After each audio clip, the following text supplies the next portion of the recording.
todas y todos. Este es el penúltimo conversatorio de la plataforma de justicia espacial de este cuatrimestre. Nos pueden seguir en www.justiciaespacial.com, una comunidad que ha venido creciendo en el tiempo. Un esfuerzo conjunto de Gabriel Visconti. Me va a matar en esta ocasión porque falta aquí el logo de Estudio Haga. Qué pena con vos, es que ayer hablaba justo de esto con él, pero el Estudio Haga de Entrenos Atelier Central, la Universidad Veritas, la Escuela de Arquitectura, la Asociación Nacional de Alcaldías e Intendencias, la Municipalidad de La Juelita, en fin, hay una serie de actores importantes que hacen que este espacio sea posible. Tenemos una agenda que, como les decía, ya se ha venido cumpliendo. Tuvimos a Silvina Perrota de Argentina hablándonos sobre una mirada latinoamericana de los temas afines en arquitectura. Luego tuvimos el conversatorio con Luis Durán, antropólogo, que nos habló de su visión sobre cartografías críticas. El colectivo RE nos habló de participación y hoy día tenemos a Alejandro Alcázar, que nos va a compartir algunas experiencias, reflexiones y contenido que nos esperemos podamos conversar con él después de que nos comparta lo que nos tiene para el día de hoy. Yo aquí brevemente voy a leerles la biografía de Alejandro. Alejandro es sociólogo, diseñador, editor e investigador con estudios en la Universidad de Costa Rica. Cuenta con experiencia en la gestión social comunitaria, la autoconstrucción, así como en la investigación transdisciplinar. Ha participado como expositor en diversos eventos académicos y profesionales en Latinoamérica y colabora con distintos colectivos. Una de las razones importantes también por las cuales invitamos a Alejandro a este espacio es que él gentilmente contribuyó con una de las píldoras que llamamos píldoras, que son estos artículos de experiencias latinoamericanas, panamericanas que hay respecto a la justicia espacial. Que hoy tenemos también aquí a Gabriel Visconti, que lidera esta parte con Alejandra Fernández de hacer esta compilación de experiencias y ojalá que podamos conversar más de esto y de su trabajo después de su presentación. El evento de hoy, nada más contarles que está siendo grabado como todos, que todos son de acceso público y gratuito en nuestra plataforma. Tenemos un equipo grande, robusto, diverso, compuesto más desde una óptica disciplinar, pero sí creo que cada miembro del equipo aquí presente tiene muchísimos intereses que han nutrido enormemente el desarrollo de esta plataforma. El día de hoy nos acompañan Gabriel Visconti, que está por acá, la arquitecta Lucía Flores, la arquitecta Marlene Rodríguez, el arquitecto Alberto Medina y mi persona, que tengo el placer de dirigir esta plataforma, y evidentemente nuestros estudiantes y las y los invitados que nos acompañan el día de hoy. Somos una plataforma que promueve un ecosistema de aprendizaje, agencia, intercambios comunitarios, multisectoriales y a través de las disciplinas. Promovemos esto, la solidaridad empática, compartimos lo que hacemos, hacemos participación activa y proponemos justicia. Ahorita voy a tirar unas ideas muy breves sobre la mesa para darle espacio a Alejandro y después tener una conversación que va a ser mediada por el equipo de Justicia Espacial. Alberto y Lucía van a estar coordinando este intercambio final. Por ahí Samuel Mogby hablaba sobre la importancia de que la participación es un acto que requiere de involucramiento cívico, es algo que tiene que ser compartido y eso es algo que nosotros entendemos desde el inicio. Importante hablarles que parte de nuestra audiencia es parte de un taller que impartimos en la Universidad Veritas y estamos justo en el momento que hemos hecho dinámicas participativas en la comunidad de La Juelita y ya estamos entrando en la parte proyectual y nos hacemos preguntas importantes que tienen que ver también con estos procesos de investigación activa participativa, que tiene que ver con el entendimiento de la vida de sociedad, de la acción entendido a través de experiencias y la investigación, ¿verdad? En sitio. Y en ese sentido, la práctica, como Levin decía, la hermenéutica que explica, se convierte en una excusa de entender nuestras formas de operar en los lugares que trabajamos. Y que este taller también tiene una herencia de otras experiencias previas en América Latina de trabajo activo con otros colectivos, activistas, líderes comunitarios, entre otros. Donde más se necesita trabajar es una pregunta: ¿qué nos motiva a hacer lo que hacemos? ¿Cuáles son esos valores? Por ejemplo, tratamos de construir con nuestros estudiantes un modelo de agencia. Este es un ejemplo muy bonito de Mass Design Group, que ellos hablan sobre esta misión, una agencia. ¿Cuál es mi agencia para poder desarrollar un proyecto? Más, por ejemplo, dice que ellos investigan, construyen y defienden arquitectura que promueve la justicia y la dignidad humana. Y esta es una pregunta que nos hacemos si cada uno de los equipos que trabajan en estos proyectos durante nuestro cuatrimestre se cuestionan esto. ¿Cuál es su modelo de agencia? ¿Qué es lo que están buscando? Por ahí también, parafraseando un poquito, las investigaciones de Lefebvre o Foucault, que hablan sobre estas espacializaciones teóricas de pensamiento crítico. Por un lado, Lefebvre habla más sobre el entendimiento del espacio a través de lo percibido, lo vivido y lo concebido. Mientras tanto, Foucault habla sobre estas acciones. El espacio se vive a través de estas pequeñas tácticas en el hábitat que desencadenan situaciones de poder, de espacialidad y de conocimiento. Pero al final del día, lo que buscamos es darle sentido a lo que hacemos, y la hermenéutica que permite explicar esas acciones que estamos trabajando sobre el territorio. En este momento, ahí quería tomar aquí un poco el espacio para mostrarles algunas imágenes de en qué nos encontramos haciendo ahorita. Por ejemplo, estas son imágenes del estudio Dominique Coulon en Estrasburgo, donde hay aproximaciones gráficas disciplinares sobre infografías o fotografías que nos empiezan a hablar de qué es lo que el espacio puede llegar a ser una vez que hemos hecho procesos de trabajo con la comunidad. Y estas especulaciones nos interesan graficarlas, entenderlas, que vienen informadas de estos procesos de diseño con las comunidades. Y ahorita estamos tratando de desarrollar este vocabulario gráfico que nos permite a escala, con proporción, a nivel disciplinar, plantear inquietudes espaciales con distintas herramientas de comunicación gráfica que nos ayudan a entender qué es lo que queremos proyectar, hacia dónde queremos orientar estos espacios, y qué condiciones y cualidades pueden llegar a tener. Y estas son las preguntas que nos hacemos, y invitamos a las y los estudiantes a poder explorar distintas técnicas que sean no tanto enfocadas en la calidad del producto final, sino en el proceso de comunicación a la hora de trabajar en equipo, y cómo de sitios preexistentes podemos empezar a especular colectivamente qué podría llegar a suceder ahí, cómo podemos explicarlo, cómo podemos entenderlo, cómo podemos validarlo en estos procesos de conversación e investigación activa participativa, para entender lo que sucede sobre el espacio, y que esto deriva de patrones de diseño que luego pueden ser validados, pueden ser generados en pautas que informan una propuesta disciplinar que se valida con una comunidad. Y esto es algo que nosotros hemos testeado también en nuestra práctica profesional con proyectos como este Centro de Capacitación Indígena Capaclajuy, que con estas situaciones rompen el paradigma de decir que, o sea, no solo participación para decir, como hablamos de la escalera de los niveles de participación, que no se trata solo de estar en los peldaños más abajo, ¿verdad? Para decir que una actuación simbólica de la comunidad, todo lo contrario, de que la comunidad participa en los distintos procesos, y cómo a través de este involucramiento en los distintos procesos del desarrollo de una pieza de infraestructura, por ejemplo, a veces con el mismo presupuesto se puede lograr espacios de muchísimo mayor significado e impacto para las comunidades, porque se trabajan de esa manera inclusiva, participativa.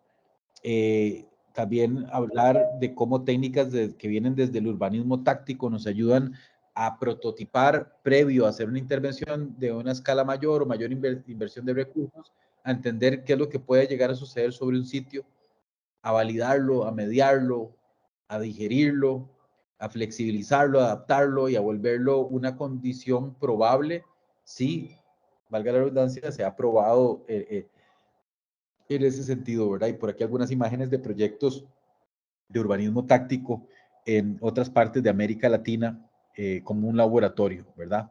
Entonces, pues nada, en este momento nos encontramos en esa parte del cuatrimestre donde estamos pasando de los momentos participativos a la proyección.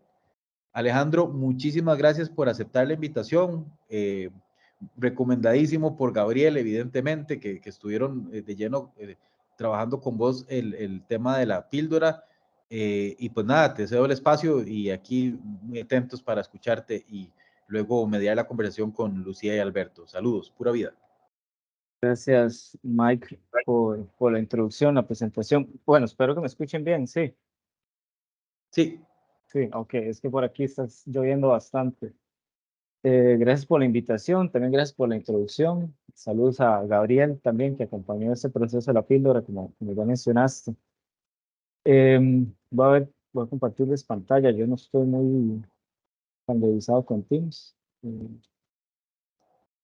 ¿Me confirman si pueden ver? Sí, ahí te vemos. Sí, yo lo veo. ¿Ya ven la pantalla completa? No. Pues vemos el PDF, pero todavía dentro del visor. Ah, ok, entonces déjenme ver cómo hacer. Yo veo un PowerPoint. Ajá, era un PowerPoint. Ok.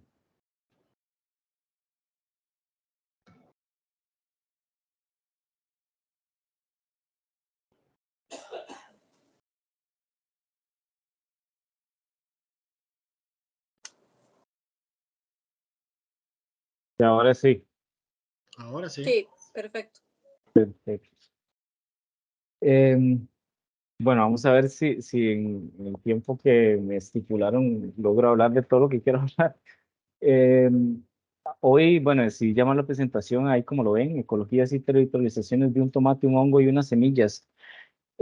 A mí me interesa no desligar la práctica profesional en los términos de producir cosas materiales. No me interesa desligar las reflexiones teóricas, que tenga un componente político también evidente. Eh, entonces, bueno, lo que traigo es una serie de conceptos con algunas citas de autores relevantes en la actualidad, menos desde donde yo me posiciono teórica y políticamente. Y luego les compartiré un video y unos dos proyectos, uno que justamente trabajamos Gabriel, yo y otras compañeras de México y Venezuela hace ya 2 años casi.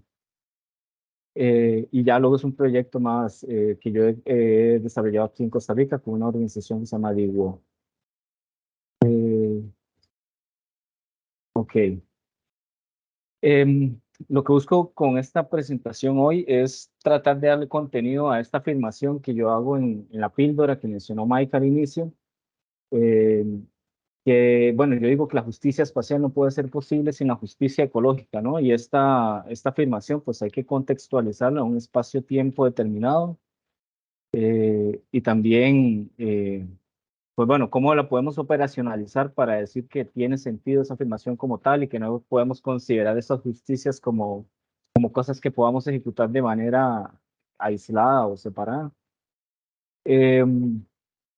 Es un concepto que estaba bastante presente en la teoría crítica contemporánea y también en la que no es tan crítica, eh, que es el antropoceno, ¿no? Entendemos el antropoceno como una época geológica en la cual de cierta manera se le echa la culpa absolutamente a toda la especie humana de los cambios que están sucediendo en el planeta, ¿no? En términos geológicos, climáticos y demás, ¿no? Y todo lo que nosotros podemos experimentar eh, bueno, desde Venezuela, Costa Rica, o desde lugares donde estén escuchando, ¿no? Cambio climático, extinción masiva de especies y demás.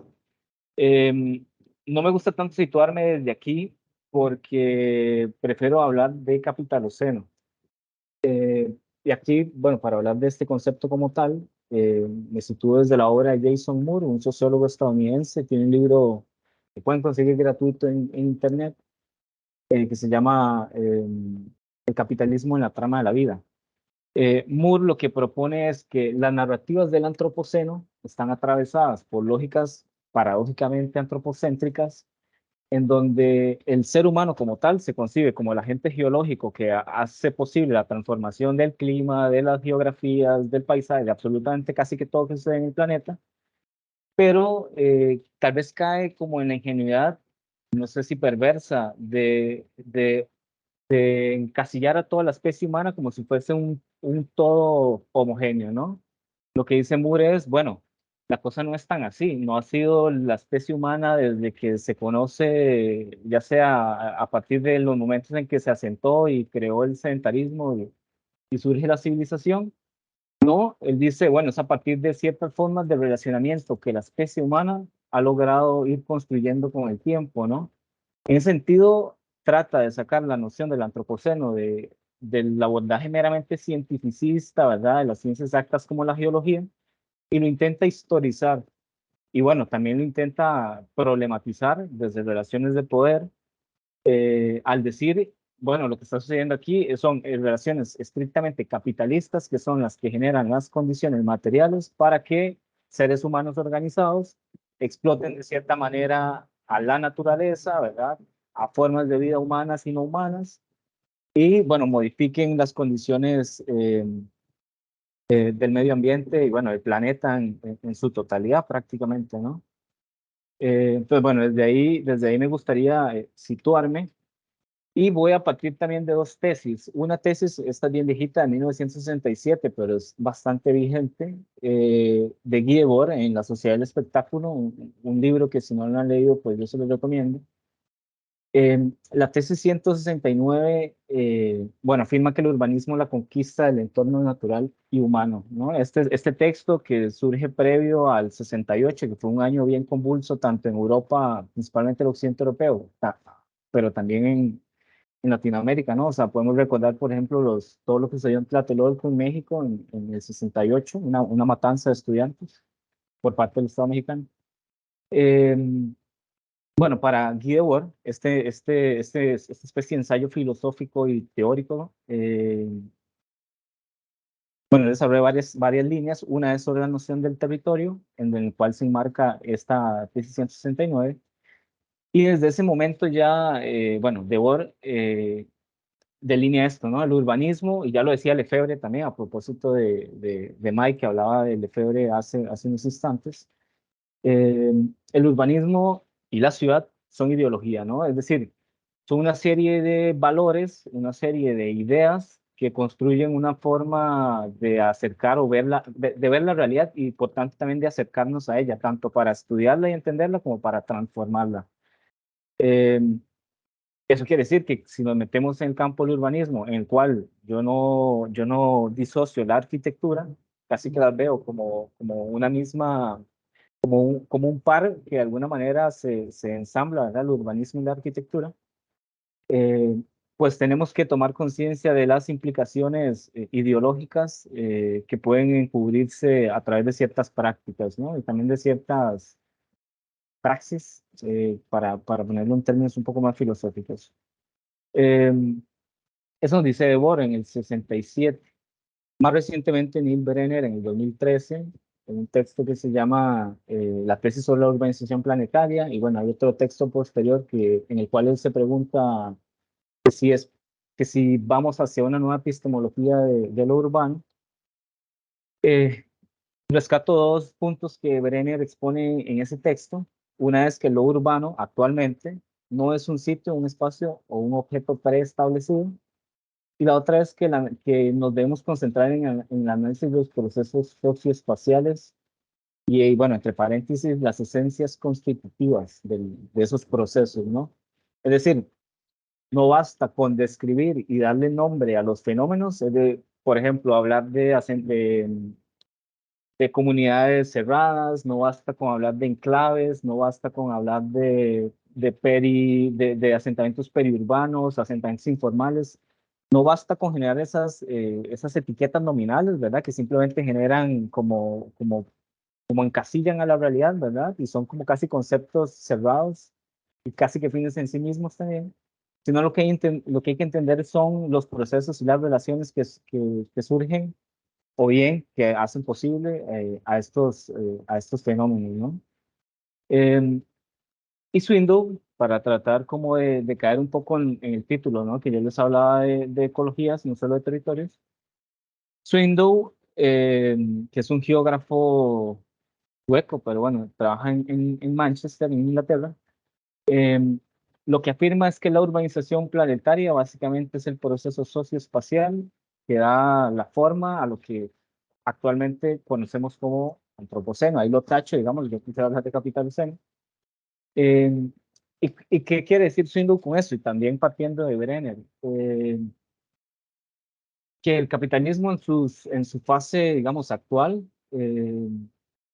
ya superó ciertas formas de acumulación o producción de riqueza y explotación también anteriores, es decir, el modelo industrializado de producción que básicamente genera enclaves en la ciudad, ¿verdad? Para producción, no sé, de autos o lo que sea, ¿verdad? O el modelo también que piensa al campo y la ciudad como cosas disociadas, está obsoleto, ¿no? Hay que entender de que la urbanización se ha vuelto el mecanismo que el sistema como tal, el capitalismo, ha encontrado que en estos tiempos es el más eficiente tanto para explotar recursos, ¿verdad? Que son finitos en el planeta y son bienes materiales, son recursos materiales, perdón, eh, y para que eso eventualmente venga en acumulación de riqueza, que sabemos, desde el principio de de la desigualdad, que es un poco lo que nos convoca aquí al hablar de justicia, eh, que es una de las máximas del capitalismo, ¿no? Es una acumulación que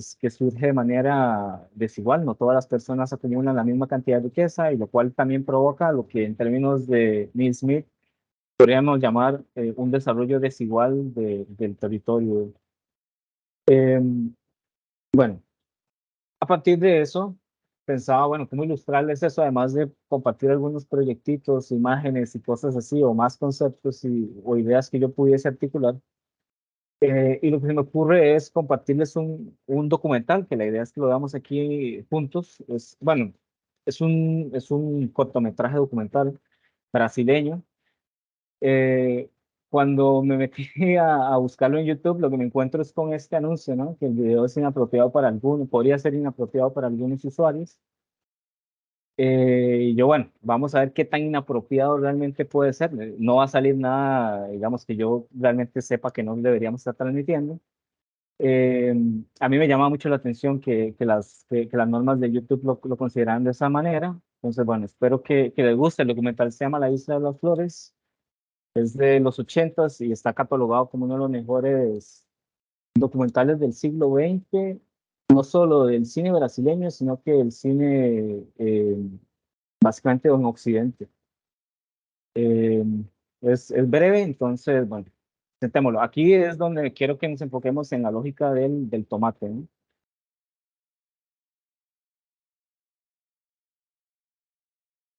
Perdón.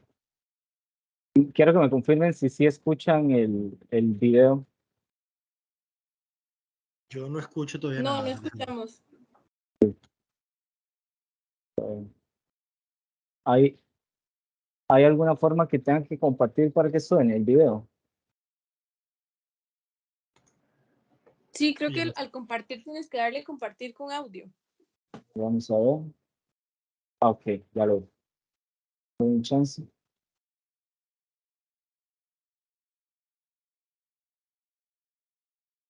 Mm,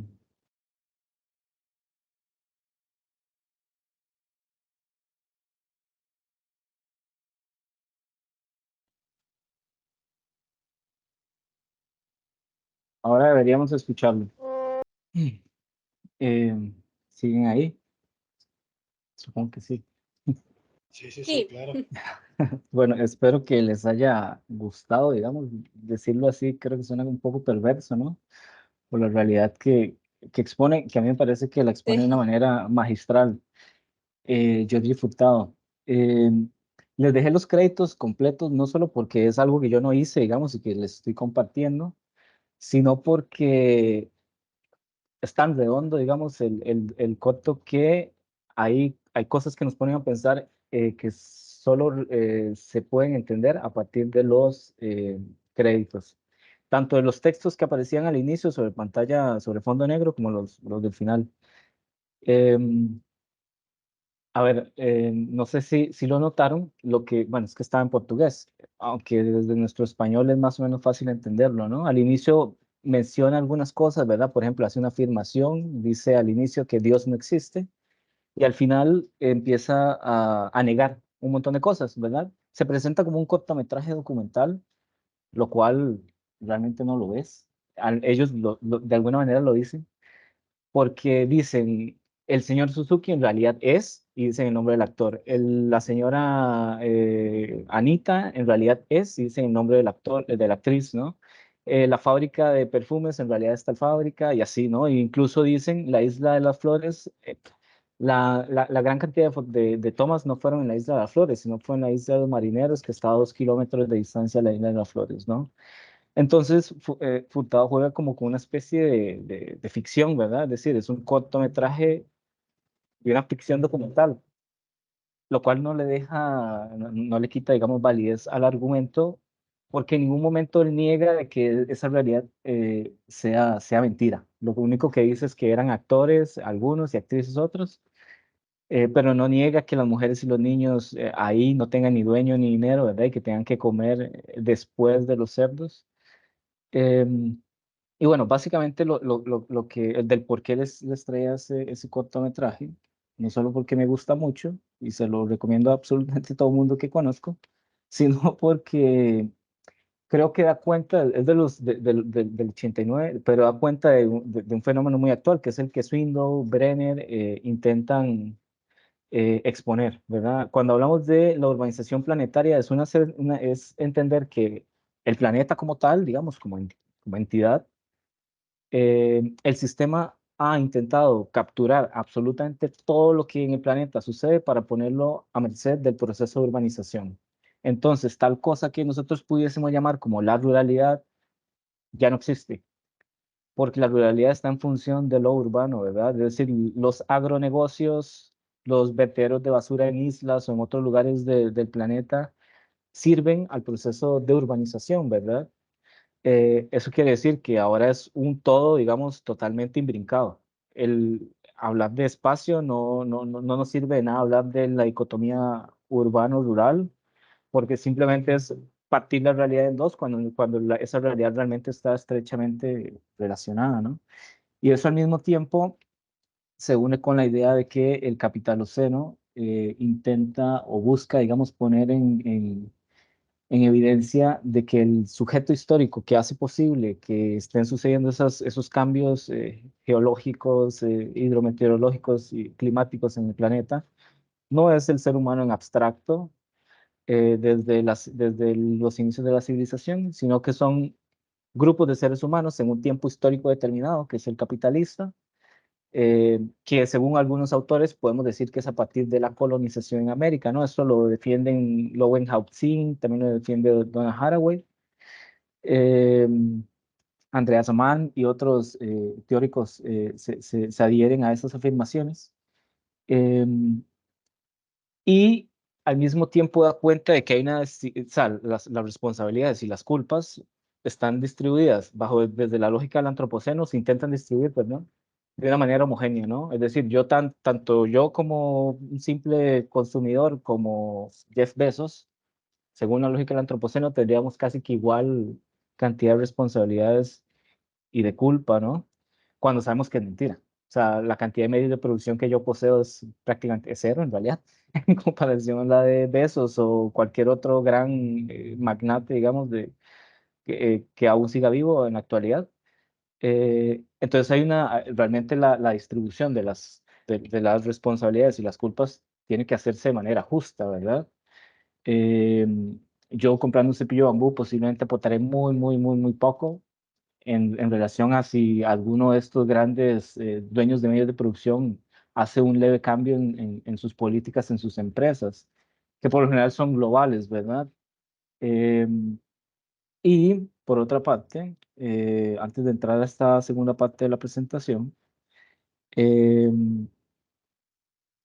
si se dan cuenta, el capitalismo, cuando hablamos de capitalismo, el capitalismo se entiende como una ecología, es decir, se ha convertido o ha devenido en una estructuración de relaciones ecológicas, no solo relaciones sociales, económicas o productivas, sino que es ecológica, es decir, nos construye una visión de la naturaleza, qué es naturaleza y qué no es. Ahí pues el capitalismo entra en par con la modernidad, ¿verdad? Qué es naturaleza y qué no es naturaleza, ¿verdad? ¿Qué otras cosas que no son naturaleza pueden ejercer violencia, dominio, explotación sobre la naturaleza, en este caso el ser humano? Pero no son todos los seres humanos.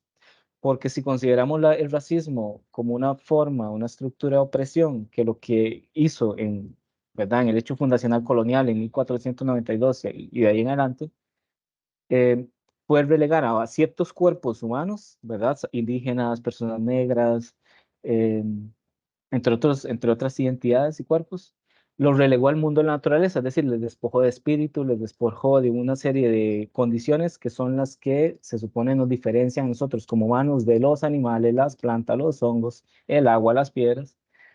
En tanto despojamos a esas personas de esa condición humana, desde la lógica moderna, les metemos en la bolsa naturaleza y por tanto pueden ser matados, pueden ser violados, ¿verdad? Pueden ser explotados, esclavizados. Esa lógica es la que de alguna manera la modernidad ha construido sobre la relación del ser humano con la naturaleza o el binomio cultura-naturaleza, eh, que está bastante puesto de manifiesto a mi parecer, en el documental, ¿verdad? Es decir, mujeres y niños no tienen ni dinero ni dueño, básicamente se les despoja una serie de valores que son los que importan para las relaciones capitalistas y por tanto el cerdo, que parece ser más importante que esas mujeres y esos niños, está por encima de ellos, ¿no? Evidentemente también hay una premisa especista, ¿verdad? En considerar que el ser humano tiene que estar por encima del cerdo, ¿no? Son cosas que problematiza y podríamos eventualmente discutir sobre la tesis que hay de fondo en el documental de Furtado, ¿no? Y por otra parte también hay cuando Neil Smith habla del desarrollo desigual, lo que intenta es dar cuenta de esos fenómenos espaciales como la isla de las flores. Es decir, el proceso de urbanización en escala planetaria decide que ciertos lugares del planeta son para el consumo, otros son para la producción, otros son para el desecho, ¿verdad? Y eso supone una distribución desigual de condiciones ambientales, de servicios ecosistémicos y por ende distribuye de manera desigual la justicia no solo espacial, sino también la justicia ecológica, produciendo muerte, produciendo enfermedad, produciendo un despojo de la dignidad, ¿verdad? De manera que incluso a veces ni siquiera imaginamos. Entonces, bueno, esa es la primera parte en relación al tomate como excusa para hablar de esos temas. Ahora quiero hablarles específicamente más de la arquitectura, ¿no? Bueno, yo afirmo que la arquitectura domina la naturaleza y controla además el medio ambiente. Eh, Naturaleza con mayúscula, esa naturaleza con mayúscula es la naturaleza que separa seres humanos de lo que no es humano, ¿verdad? Y la arquitectura con mayúscula es la que yo concibo como esa arquitectura en sus formas hegemónicas, ¿no? No solo los resultados como tal, sino los procesos que la hacen posible. Es decir, arquitecturas que están en función de la acumulación del capital, de la explotación de los recursos, de generar condiciones en contra de la vida humana y no humana. Y además de eso, de pensar la naturaleza, sí, me gusta pensarla desde una antropóloga estadounidense y también etnomicóloga que se llama Anna Lowenhaupt-Zink. Tiene un libro que se llama La Zeta del Fin del Mundo, muy bueno también y muy recomendado. En internet lo pueden conseguir en inglés de manera gratuita, en español no lo sé. Ella diferencia la naturaleza de tres tipos, ¿no? O en tres momentos, para ser más preciso. Eso ya aparece en filósofos clásicos, digamos, en Hegel ya aparece la distinción de la primera y la segunda naturaleza. Entendemos por primera naturaleza todo aquello que está en relación ecológica. Y ahí no hacemos distinción sobre qué es humano y qué no es humano, y qué tiene vida y qué no. No, absolutamente todo está en una relación ecológica, ¿verdad? Porque hace posible el funcionamiento de los ecosistemas eh, y hace posible la vida y también la existencia de cosas que no están vivas. Ahora bien, la segunda naturaleza deviene de la primera, ¿verdad? Y es aquella que es resultado de procesos capitalistas, es decir, un celular, una computadora, un lápiz, nuestra ropa, todo lo que en este momento de la historia deviene de agarrar un trozo de árbol, ¿verdad? De agarrar una piedra, de agarrar agua, de agarrar hojas, de agarrar lo que sea que ya existe en la naturaleza y convertirlo en mercancía. Y hay una tercera naturaleza que es muy interesante que propone Singh, que es aquella naturaleza que sobrevive a pesar del capitalismo. Y esa naturaleza nosotros la podemos ver de manera muy fácil en nuestras ciudades y en cualquier otro lugar. Por ejemplo, ese zacate, esas plantas que nacen en las endijas de las aceras, en donde hay puro concreto, ¿verdad? Una capa de más de 10 centímetros de concreto y de pronto nace una flor, de pronto empieza a crecer un arbolito en un entrepiso de concreto, ¿verdad? De pronto en un octavo piso, en una marquesina, florece una planta, ¿verdad? Esas arquitecturas que uno dice como, ¿cómo diablos, ¿verdad? Esa cosa vive ahí, ¿verdad? ¿De qué se está alimentando? Se está alimentando de concreto. Bueno, eso simplemente nos da cuenta de la capacidad que tiene la naturaleza no humana para adaptarse a las condiciones que el ser humano ha producido, ¿no? Y ese ser humano, cuando hablo de ser humano, no es un ser humano en abstracto, ¿no? Ese ser humano eh, entendido en el marco del capitalismo, ¿no? Em, y es a partir de eso que, bueno, Gabriel que está aquí, Silvia, Indira, María, yo, bueno, un grupo más amplio, Fernando, Ivette, gente en México, gente en Venezuela, gente en Chile, gente en Ecuador, Gabriel y yo, nos reuníamos hace ya bastante rato, en 2000, ¿qué? Finales en el 21, prácticamente final del 20, todo el 21 eh, a partir de una convocatoria, perdón, a partir de una invitación que le hacen a Gabriel, ¿no? Y yo cual después me sumo a ese equipo. Y nos interesaba ahondar un poco en esas reflexiones en torno al antropoceno, al capitaloceno, en cómo hacer una relación con otros seres, en este caso vivos, que no son humanos. Y de aquí tomo un concepto de Michel Foucault, que luego Giorgio Agamben más recientemente desarrolla, también lo hace Gilles Deleuze, y es el dispositivo, ¿no? Para Foucault, para Agamben también, el dispositivo es cualquier cosa que de algún modo tenga la capacidad de capturar, orientar, determinar, interceptar, moldear, controlar y asegurar los gestos, las conductas, las opiniones y los discursos de los seres vivientes. Para Foucault, de hecho, la arquitectura, y así lo dice él, es un dispositivo. ¿Verdad? Porque a través no solo de los objetos que producimos, es decir, una casa o un edificio, no solo a través de eso, digamos, controlamos las relaciones que puedan suceder entre personas, sino también entre personas y, no sé, la mascota o el árbol o el agua de lluvia, ¿verdad? Sino que también los procesos mismos que hacen posibles esas arquitecturas, entendidas como objetos, también condicionan la vida, ¿no? Y los seres vivientes.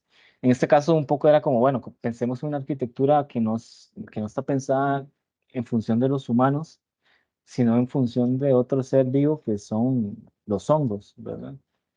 Entonces, en ese momento hablamos de una máquina biótica, un concepto que también Gabriel ya había pensado antes. Ya luego le empezamos como a dar vueltas, ¿verdad? A darle contenido o ampliar el contenido que Gabriel ya le había dado. Y llegamos a una primera versión, que es esta que llamamos micofriganista. Mico es el prefijo que hace referencia a los hongos. Y friganista porque, bueno, en nuestra investigación descubrimos un movimiento político en Estados Unidos principalmente, de personas que no necesariamente por necesidad, sino por convicción ideológica, ¿verdad? No lo hacían por resignación, sino lo hacían por convicción, comían de la basura. Eso es como que nosotros esperemos que McDonald's bote las hamburguesas que no vendió hoy y una vez que los botamos vamos y las comemos porque es alimento y todavía de alguna manera puede comerse, ¿verdad? Bueno, los friganistas no solo hacen eso con el alimento, también lo hacen con zapatos, con ropa, ¿verdad? Con lo que puedan encontrar que de alguna manera puedan darle a un uso. Em, y diseñamos este dispositivo que llamamos así, máquina biótica micofriganista, ¿verdad? Que es básicamente una estructura. Yo vacilando decía que era como un perchero, ¿no? La estructura desnuda, solo de madera, parece que es como para colgar cosas. Bueno, lo que colgábamos ahí eran eh, cultivos de hongos comestibles, específicamente hongos ostra en distintas especies, ¿verdad? Pleurotus de Yamor, Ostreatus, eh, y otros en rosados, blancos, amarillos, grises, que tienen varios colores. En este caso nos centramos más en el hongo rosado porque, bueno, dadas las condiciones de Ciudad de México, que es donde estuvo implantada esta instalación o este dispositivo, era un hongo que para nosotros era de fácil acceso, es decir, podíamos encontrar las semillas que ya tenían las esporas inoculadas del hongo. Y además, en torno a esta reflexión que hace el cortometraje sobre la basura, ¿verdad? Y cómo ese tomate que doña Anita desechó y se convirtió en basura y que luego dejó de ser basura para volverse a convertir en alimento para los cerdos y en el momento fue basura de cerdos y otra vez se volvió a convertir en alimento, ¿verdad? Nos dice que la cosa no es lineal, ¿verdad? Si suponemos que alimentación y desecho son los extremos de un proceso. En este caso, pues sucede más o menos lo mismo, ¿verdad? Los cultivos están llenos de cartón. Cartón mezclado con algunas otras materias orgánicas no procesadas, ¿verdad? El cartón es orgánico, pero está procesado, tendrá algunos aditivos como pegamentos, tintas y demás. Bueno, lo mezclábamos también con paja o acerrín u otros desechos de otras industrias, ¿verdad? Como por ejemplo la producción de cerveza, la producción de café, la producción de bueno, lo que se nos pueda ocurrir que de alguna manera genera un desecho orgánico. En este caso, nosotros pensábamos en cartón y papel. Eh, y bueno, a las semanas, ¿verdad? Ahorita no voy a ahondar como en el proceso de cultivo y todo eso y toda la biología del hongo, pero básicamente estos hongos, ¿verdad? Que lograban hacer vida en ese desecho que ya no, que era materia que ya no era de utilidad, al menos no para nosotros, ni Gabriel, ni para mí, ni otros seres humanos que estábamos ahí interactuando. Ese cartón ya no servía para nada.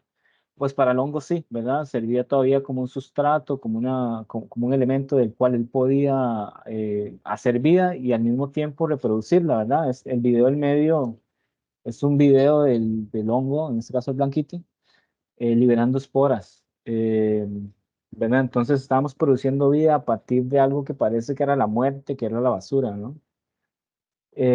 No estamos inventando el agua tibia, tampoco estamos descubriendo nada. Son cosas que ya, son inteligencias que ya existen, están instaladas en poblaciones que los biólogos y los etnólogos llamarían micofílicas, es decir, grupos culturales que comen hongos y que de alguna manera se relacionan con los hongos, no solo comestiblemente, sino para otras utilidades, ¿no? Psicoactivas y demás.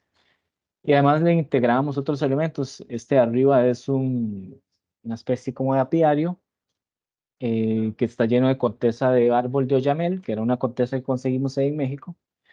Bueno, para poder producir un hábitat para abejas, insectos, hormigas, arañas, ¿no? Eh, y bueno, ahí son simplemente unas vistas en detalle de distintos momentos. Todos estos cultivos estaban en distintos momentos de su ciclo, digamos, de producción de hongo. Y esos hongos podían ser cosechados, bajo ciertos criterios podían ser comestibles, ¿verdad? Eso había que revisarlo. Y bueno, ese es un diagramita muy, muy bonito que hizo María, una chica que colabora con AGA, muy talentosa. Bueno, básicamente es un despiece de los distintos componentes que nosotros conceptualizamos de esa versión de la instalación. Después hubo otras dos versiones, una que instalamos en Chile, en el Centro Cultural de España, en el marco del tercer seminario de arquitectura y etnografía, y otra que instalamos en la Galería Arte Actual de la Facultad Latinoamericana de Ciencias Sociales en Quito, en Ecuador, eh, en la cual íbamos refinando, algunos elementos ya no eran necesarios, de pronto la estructura podía tomar otras formas, ¿verdad? Y para que entiendan, esto es una especie de invernadero de hongos, para ponerlo en términos de plantas, ¿verdad? Los hongos no son plantas, digamos, es como la primera aclaración. Los biólogos llamarían esto una incubadora, y en nuestro caso sería una especie de incubadora, pues como casera, ¿verdad? Con materiales como que están más a la mano, madera, tela, que simplemente lo que buscábamos era generar condiciones ambientales controladas, ¿verdad? La temperatura, el aire, la radiación solar que es directa e indirecta, para que el hongo en distintos momentos del ciclo pudiese pues reproducirse, ¿no? Y hacer vida y surgir y poder eventualmente ser cosechado y comido. Em, bueno, eso es una arquitectura, llamémosle no humana, ¿verdad? O para entes no humanos, en este caso el hongo Pleurotus de Yamor. Ahora vamos a pensar en una arquitectura que está en función del patrimonio ecológico de un grupo indígena costarricense, que son los Brunca o Boruca, en el sur de Costa Rica. Eh, más o menos, bueno, no más o menos, este es el paisaje de las montañas que están ahí en Boruca. Es un territorio que, al igual que muchos otros territorios de Costa Rica, tanto indígenas como no indígenas, han sido depredados por actividades extractivistas, ¿no? Monocultivos, pero también una que tiene muchísimo impacto, que es la ganadería extensiva, que no solo genera gases de efecto invernadero, ¿verdad? A través de las vacas y eso, sino que además daña mucho el suelo, porque además son pastizales muy extensos y ese suelo, por la acción que hacen las vacas sobre él, pues qué infértil, ¿verdad? Es muy compacto y demás.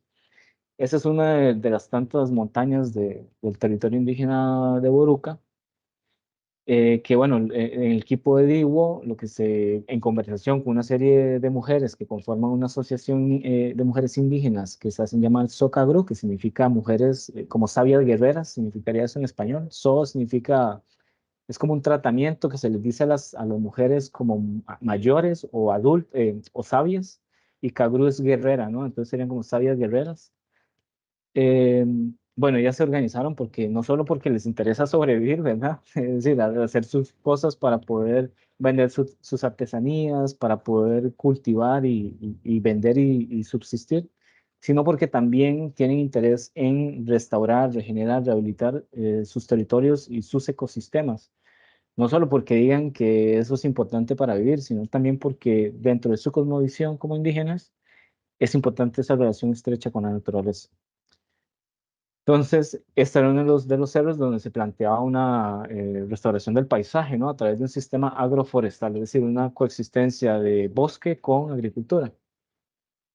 Para eso, y esta es una definición de territorio, ¿verdad? Es un concepto muy problemático porque dependiendo de a quién remitamos, puede diferir mucho. Y al menos yo me anclo en distintos autores, eventualmente, dependiendo de lo que me interese analizar. Bueno, uno de ellos es Arturo Escobar, que es un antropólogo colombiano. Y a partir del trabajo que Escobar hizo con pueblos afrocolombianos, en un libro que se llama Sentipensar con la Tierra, construir esta definición. Bueno, es una definición que yo construí a partir de otras definiciones.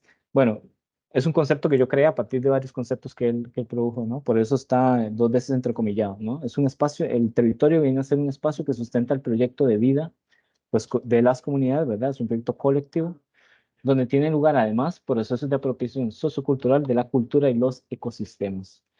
Eso nos dice que el territorio no es esta entidad estática que está asociada a un estado y una nación, ¿verdad? Que es lo que la modernidad construyó en el imaginario, ¿verdad? Es decir, el territorio no es Costa Rica, el territorio no es Zapote, no es Desamparados, no es San José, no es Caracas, no es México.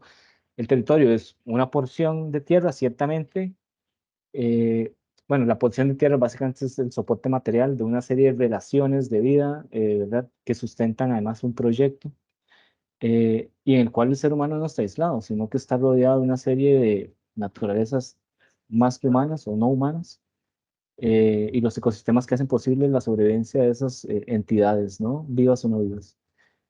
Aquí lo que vemos a la derecha, bueno, es un taller de una cartografía participativa que hacíamos para identificar tanto lugares que la comunidad, bueno, que el grupo organizado de mujeres y también sus parejas hombres e hijos y familiares consideran que eran espacios de interés cultural para ellos. Entonces la cascada, por ejemplo, que es un espacio sagrado dentro del territorio, pero así también espacios donde ellos sabían que había reforestación, espacios donde ellos decían: "Ah, de aquí podemos tomar madera, de aquí podemos tomar bambú, de aquí podemos tomar palma".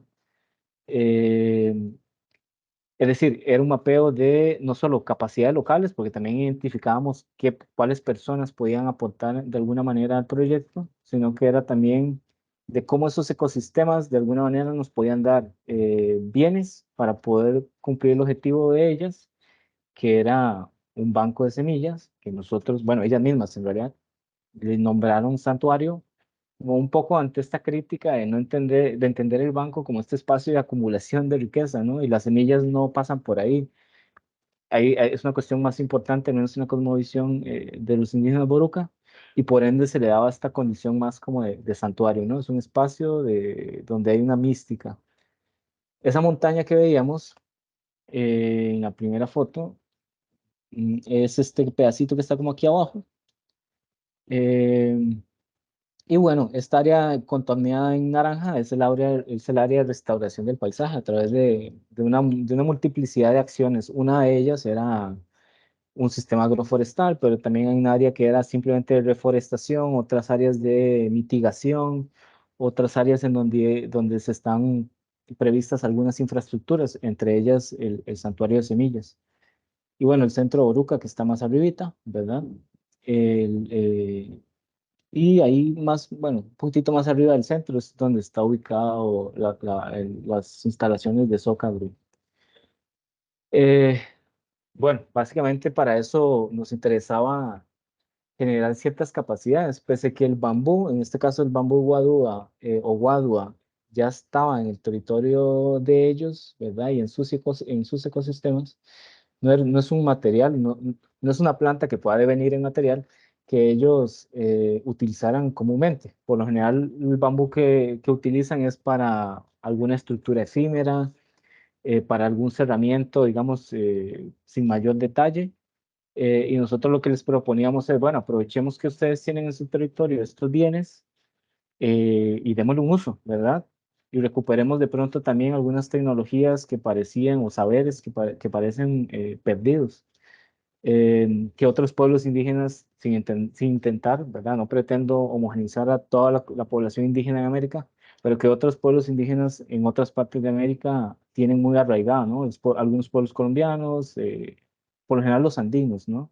Tienen una relación muy estrecha con la Guado.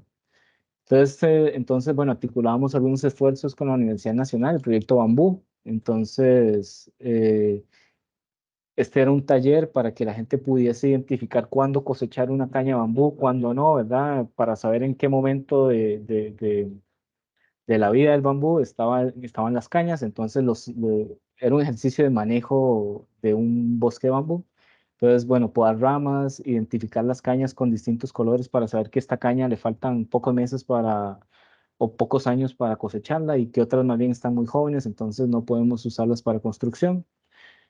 Bueno, de ahí las extrajimos, las cortamos y las llevamos hasta el sitio de trabajo y para eso hay que atravesar un río.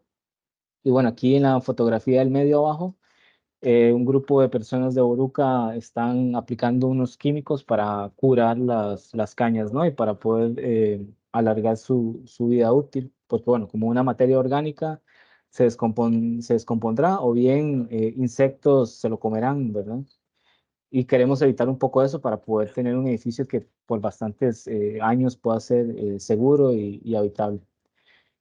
Y además de esas cartografías que hacíamos al inicio, que es como la de la izquierda, también interesaba trabajar otros temas, ¿no? Porque el territorio no es solo ese espacio, ¿verdad? Fijo que les decía, que está asociado al Estado y a la nación, sino que podemos entender nuestro cuerpo también como un territorio, es decir, como un espacio cargado de significados y un espacio que está en disputa, parecido a lo que Luis Durán les conversaba hace unas semanas o meses, ¿no? Sobre el espacio público.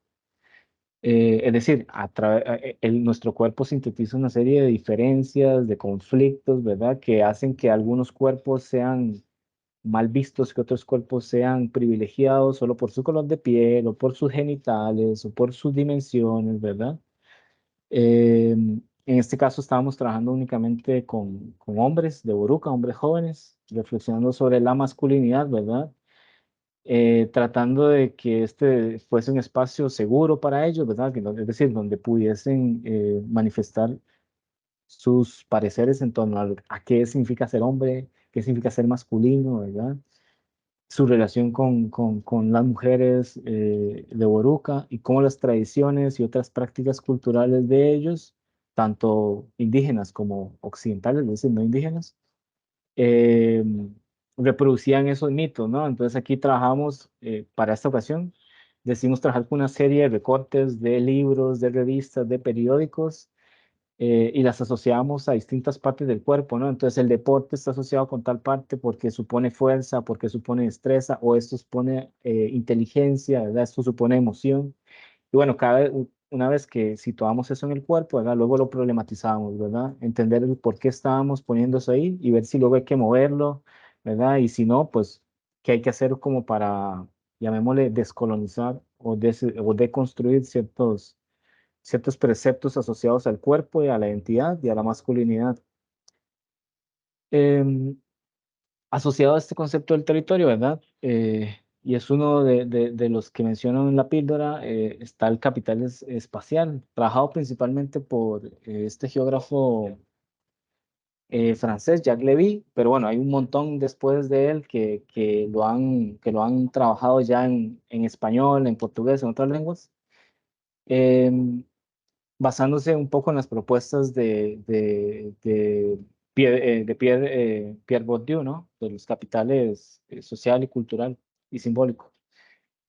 Básicamente lo que digo con el capital espacial es que las arquitecturas que estábamos o que estábamos construyendo y que la comunidad estaba demandando, así como estas relaciones que mostraba anteriormente, ¿verdad? En torno al racismo, el género, la clase, ¿verdad? Y todo esto que se sintetiza en el cuerpo, eh, podemos producir arquitecturas que de alguna manera generen capacidades, ¿no?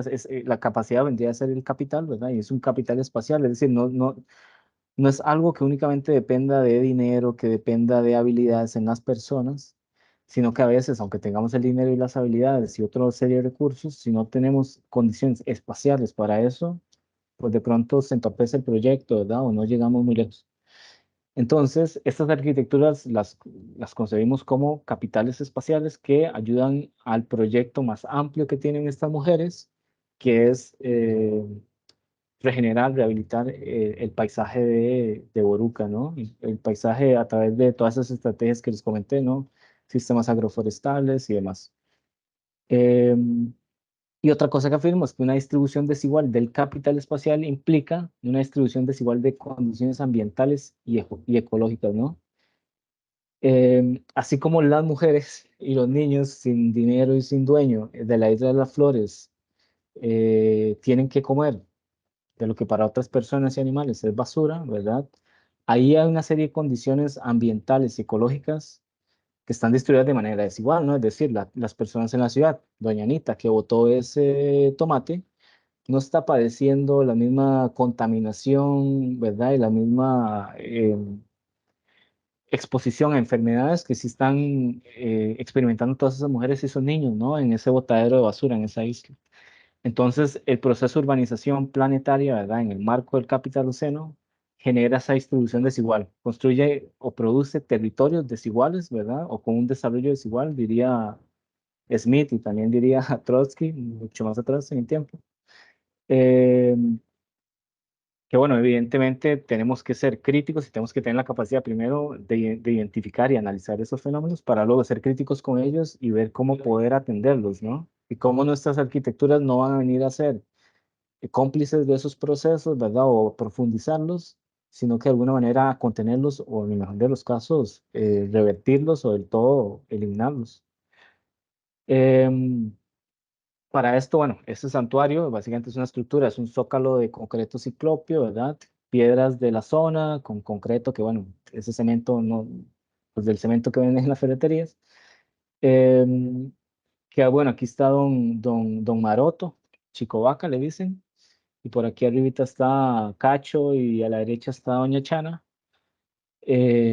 Aquí, bueno, haciendo el trazado del zócalo del santuario, Doña Chana y otros señores moviendo arena y piedra para que luego don Chico Vaca pudiese construir este zócalo de concreto ciclopio, ¿no?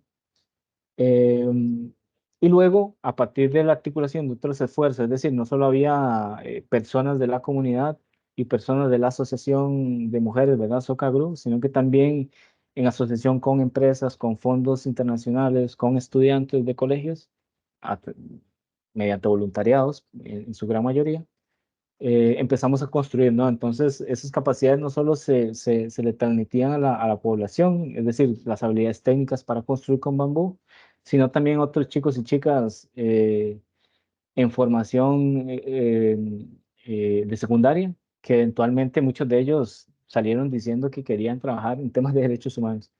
Entonces, bueno, aquí hay unos chicos y chicas del Colegio Mundo Unido, son estudiantes de distintos lugares del mundo que residen aquí como por varios años en Costa Rica haciendo su último año de colegio, algo así, ¿no? En su bachillerato internacional. De aquí estábamos levantando los primeros marcos del santuario, que bueno, hace una semana se veía así, ahorita ya tiene toda la cubierta, ¿no? Ha sido un proceso de muchos años. De hecho, aquí se me olvidó mencionarlo. Para 2020 lo que existía era eso que está allá al fondo.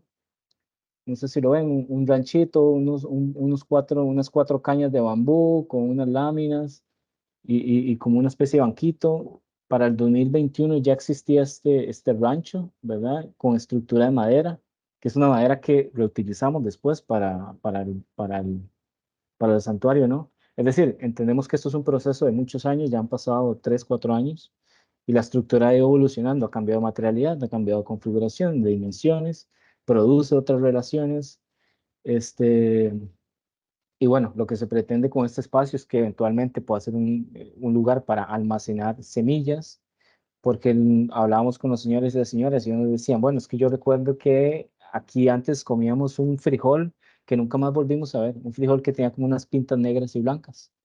Perdimos esa semilla, decían ellas, ¿no? Eh, y no queremos seguir perdiendo nuestro patrimonio, ¿verdad? Cultural, que es el que yo en el texto traduzco a patrimonio ecológico, eh, sino que queremos recuperarlo y conservarlo. Entonces, bueno, el objetivo de esta estructura, que como les digo, sigue en proceso, es aportar a esos deseos, a esos sueños, a esas intenciones de ese grupo de señoras que se extiende a sus familias y se extiende a sus vecinos y eventualmente a toda su cultura. Y bueno, eso sería de momento. Ahora sí podemos conversar un ratito.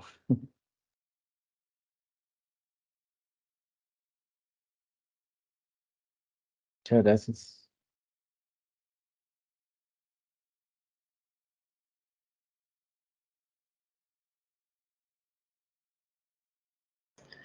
Mike, Lucía, ¿será que le damos Sí, el...? voy. Que me estoy moviendo despacio porque hay ruido donde estoy. Ok. Ahí. Digo, para abrir el micrófono a los estudiantes. Chicos, si quieren, también pueden prender la cámara para que Alejandro nos vea y no esté hablando con una pantalla negra, los que quieran. Creo que a veces se presta mejor para la parte del conversatorio, si sí nos podemos ver. Ok, Alberto, no sé si quieres que empiece yo o empezar vos. No, si gusta Vamos yo ahí lo dándole mando. entre todos. Sí, Dale, sí, tal vez para Alberto. abrir esta conversación. Hola, Alejandro. Al principio creo que tenía la cámara encendida, nada más que ahorita por la transmisión es un poco complicado, entonces, nada, ando aquí como un fantasmita, pero No hay bueno, problema. definitivamente agradecerle. Creo que toda esta información que nos está brindando, o sea, yo tengo un montón de notas aquí de todo lo que estábamos hablando y definitivamente creo que eh, la transdisciplinaridad que nosotros pudimos ver en esta presentación da una sensibilidad, otorga una sensibilidad totalmente diferente, otra noción diferente de lo que hablamos de arquitectura, ¿verdad? Que muchas Ujú, veces podemos como acercarnos a esas a comunidades, pero el tener esta visión mucho más amplia de poder dialogar con las personas, ¿verdad? Y tener otra visión definitivamente amplía la capacidad que tiene la arquitectura. Algo que, bueno, definitivamente veo y que me llevo es esa idea de la arquitectura como con capacidad de transformar, ujú, como que la arquitectura tiene esta capacidad de ser, capacidad de transformar, ¿verdad?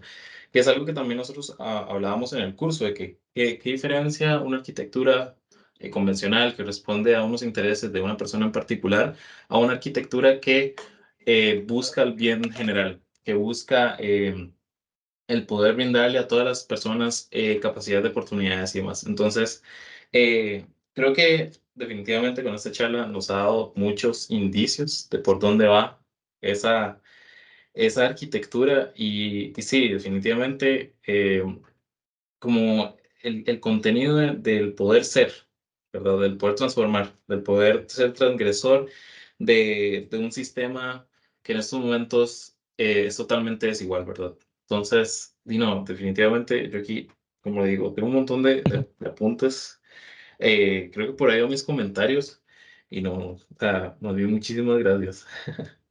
Un gusto, Alberto, y Sí, gracias por Alejandro, tus de mi parte palabras. igual agradecerte por acompañarnos hoy en la plataforma. Creo que esta es una charla también muy distinta a otras que hemos tenido en Ujú, este espacio de la plataforma en el en el Cuatri, correcto. Ujú. porque nos invita más como a reflexionar acerca del significado de ciertos conceptos que tal vez a veces estudiamos de forma muy aislada o de forma como muy ajena a la arquitectura y entender cómo todas estas cosas al final se combinan, porque no podemos entenderlas separadas porque realmente trabajan una para la otra, ¿verdad? Entonces me pareció que es una forma muy creativa de ilustrarlo y un excelente ejemplo el pedacito del documental, bueno, lo vimos entero, el Entero. documental que vimos.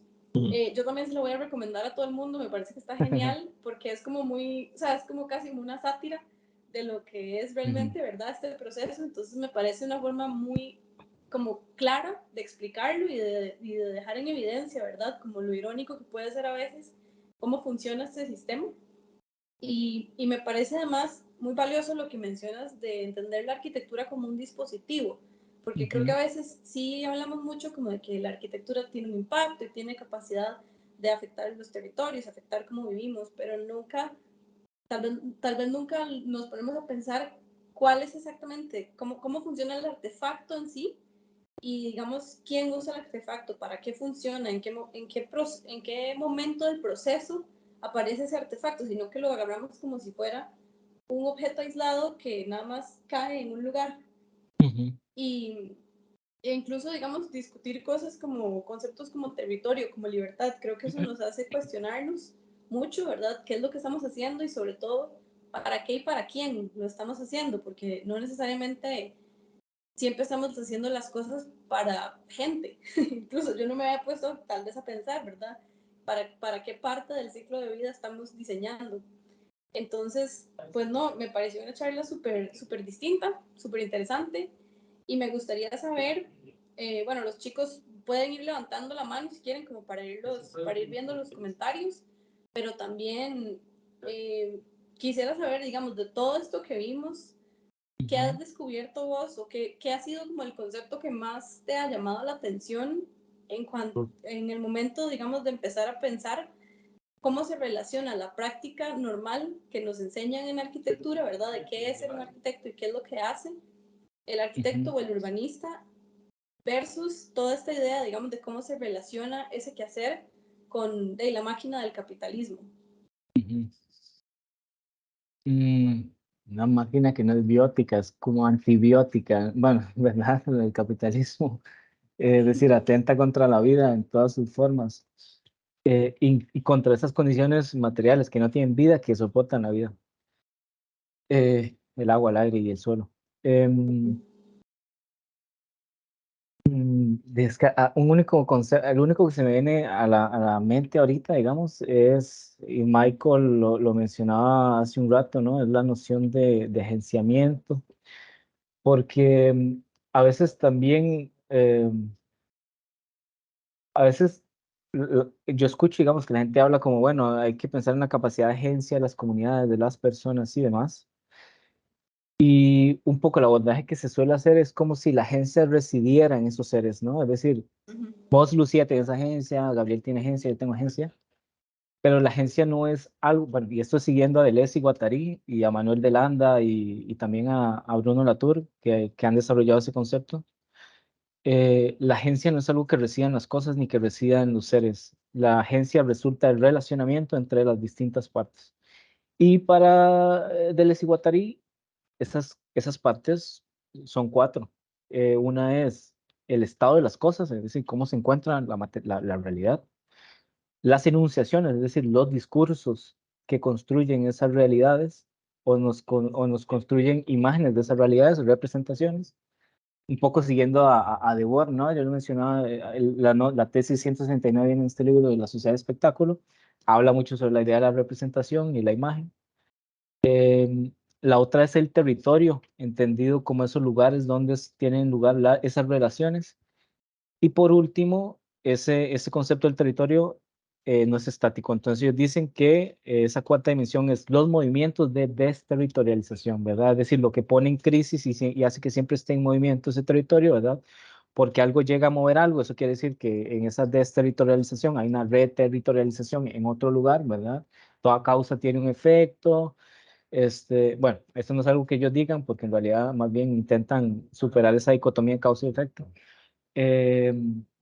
Pero que el tomate que nos estamos comiendo aquí, sabemos que fue cultivado en algún otro lugar, o la piña rosada que se están comiendo en Europa o en Estados Unidos, ¿verdad? Fue cultivada en Costa Rica, y que eso supone violencias en ciertos territorios, en ciertas poblaciones, humanas y no humanas, ¿verdad? Un uso desmedido de agroquímicos y modificación genética y otro montón de cosas que sabemos que pasan y algunas que no sabemos que pasan, pero que podemos imaginar y otras que ni siquiera podemos imaginar. Entonces, la noción del agenciamiento me parece muy importante. Vista desde ese punto, ¿no? Como que no es posible pensar en la capacidad de agencia de la comunidad, sino la comunidad inevitablemente en relación con otras instancias. Y en el caso de Oruca, por ejemplo, con sus ecosistemas, con su cultura, con la organización en la que colaboraba, ¿no? Digo, eh, y otros actores o agentes. Y luego, eh, y, a ver cuál. Es que lo que les puedo más que decir conceptos, sí, hay, bueno, les mencioné varios al inicio, pero el marco teórico, digamos, que articula todo eso y el cual Swindoll y Neil Brenner y Carl Schmitt, no, ¿cómo se llama? Christopher Smith y otros geógrafos, principalmente geógrafos, tributan es al pensamiento de Henri Lefebvre. Y en este caso no es necesariamente el libro El Derecho a la Ciudad, ¿no? Que es como un manifiesto más político, ni tampoco es La Producción del Espacio, que era el que hizo referencia a Smith, que es más un texto filosófico, sino que hay un texto en la mitad que me parece que es el que menos se revisa y es tal vez da muchísimas pistas para entender el fenómeno de lo urbano y también la arquitectura contemporánea, que se llama La Revolución Urbana, ese libro. Justamente el año pasado cumplió 50 años, se reeditó por segunda vez en español, desde los 70 no se editaba en español, y la editorial Acal lo lanzó el año pasado, y es un texto bastante más científico, ¿verdad? Es como que, bueno, Lefebvre me parece un intelectual muy completo, tiene muchas cosas que se le pueden criticar también y que hay que actualizar, porque eran otros tiempos, eh, pero muchas de sus ideas siguen dando frutos desde esas actualizaciones como la de Brenner, como la de Harvey, como la de Swindoll.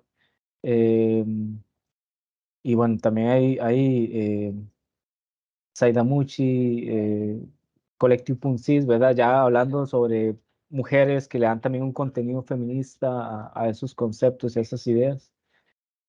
Bueno, Guy Debord también, Guy Debord evidentemente se conversaba con Lefebvre.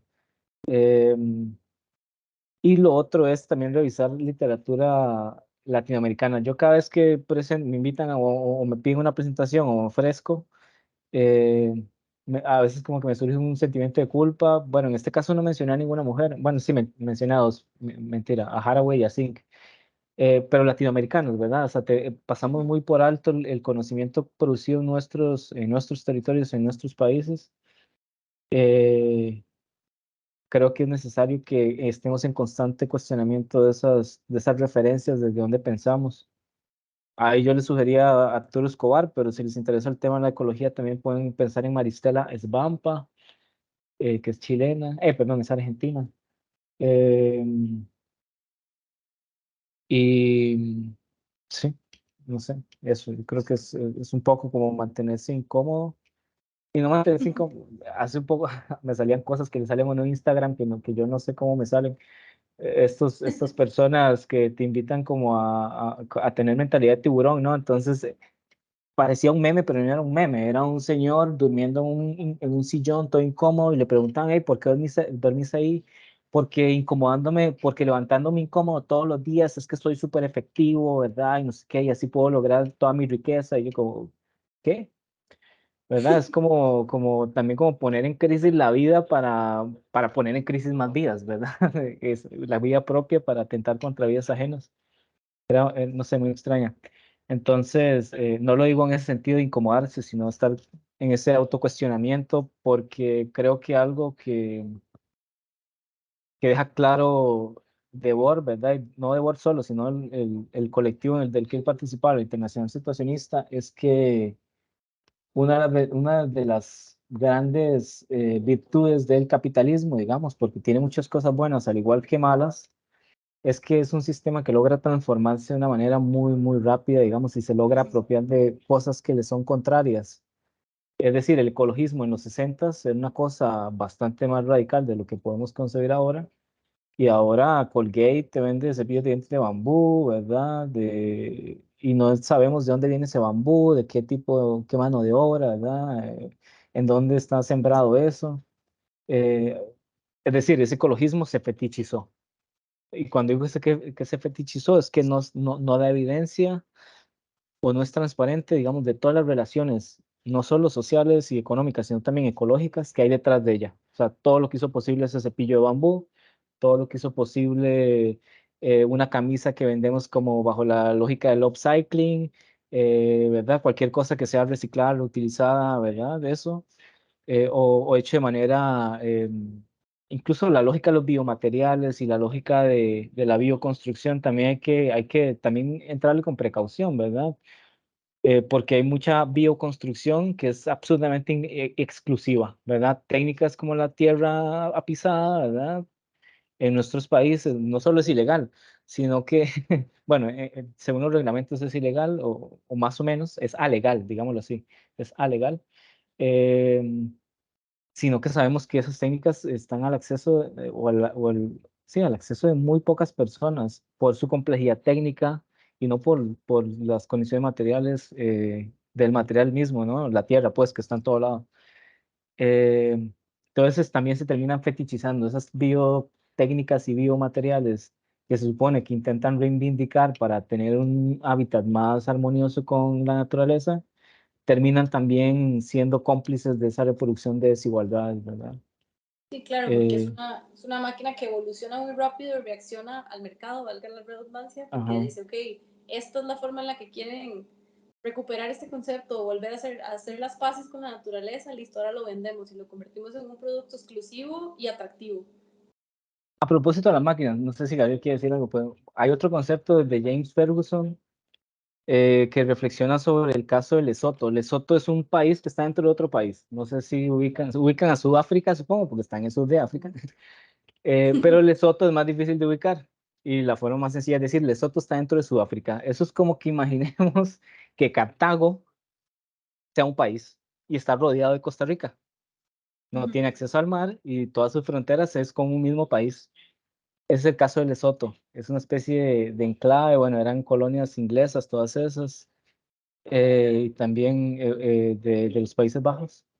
Y para analizar la historia de ese país, James Ferguson habla de la máquina antipolítica, dando a entender de que, y eso es algo muy presente en nuestros países, en los caudillismos de la izquierda y la derecha, eh, y verdad, en todas esas especies ¿cómo es que le dicen en inglés? De outsiders, ¿verdad? Esas personas que dicen que están fuera de la política, ¿verdad? Y quieren ser nuestros presidentes y como están por fuera, según ellos traen las soluciones porque no están viciados, eh, en donde nos presentan a través de lógicas políticas, es decir, de opiniones, de discursos, de narrativas, nos presentan soluciones para la realidad que deberíamos atender bajo otras lógicas, lógicas de la ciencia, lógicas de la técnica, ¿verdad? Y bueno, no el presidente que tenemos actualmente en Costa Rica, pero otros presidentes de la región, sabemos que hacen uso de esas técnicas, ¿verdad? Es decir, encubren una decisión, la hacen pasar como técnica a través de un discurso que es meramente político, es pura ideología, es puro discurso, pura narrativa. Y ahí también yo creo que el urbanismo y la arquitectura tienen que andar con cuidado, ¿verdad? Porque somos esa técnica, somos ese conocimiento pseudocientífico a veces y a veces más científico, que justifica modificaciones del entorno, de los ecosistemas y genera condiciones y condiciona además, ¿verdad? La vida humana y no humana. Eh, Y ahí es donde uno dice la arquitectura es un dispositivo, ¿verdad? En términos de Foucault, Agamben y Deleuze. Ok. Gabo, no sé si vos querés decir algo más y si no, pues abrimos el espacio de una vez para que los estudiantes puedan hacer sus preguntas y sus comentarios. Sí, Sí, yo quería estudiantes o público en general. Ah, Ok, cierto, hoy ¿cómo? tenemos varios invitados Sí, conectados, ¿cierto? Ahí ajá. vi que había varios que dicen que Sí. ¿Cómo no? bienvenidos ustedes. ¿Qué cosa? No, Te que pregunta tenemos, algo hoy vos. tenemos invitados adicionales conectados en el chat. Bueno, Ujú, bueno, Alejandro, en principio, darte gracias. pura vida. Y me gustaría, te conozco, conversamos con regularidad, tal vez no la necesaria, pero con regularidad. Así que yo, en ese sentido, quisiera escuchar las otras voces y lo que has inquietado, lo que puede estar en efervescencia por ahí, me parece más importante en este momento, después de darte las gracias. Con gusto. Si gustan, pueden ir levantando las manos y entonces vamos a ir haciéndolo en orden. Ah, no estaban levantadas. Yo creí que Ok, sí. Ahí hay María Daniela. alguien. Ahí está Daniela. Si Ok, gusta, adelante, vamos. Dani. Voy a poner la cámara. Ok, bueno, muchas gracias, primero que todo.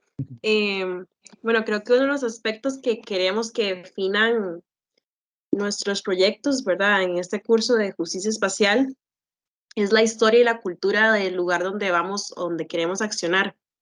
Entonces, usted Ujú, mencionaba el cómo el pasado, la historia de estas personas son clave para el proceso de, bueno, para este proceso, porque ustedes apuntan a, digamos, a los deseos o al ujú, conservar ese patrimonio de estas personas.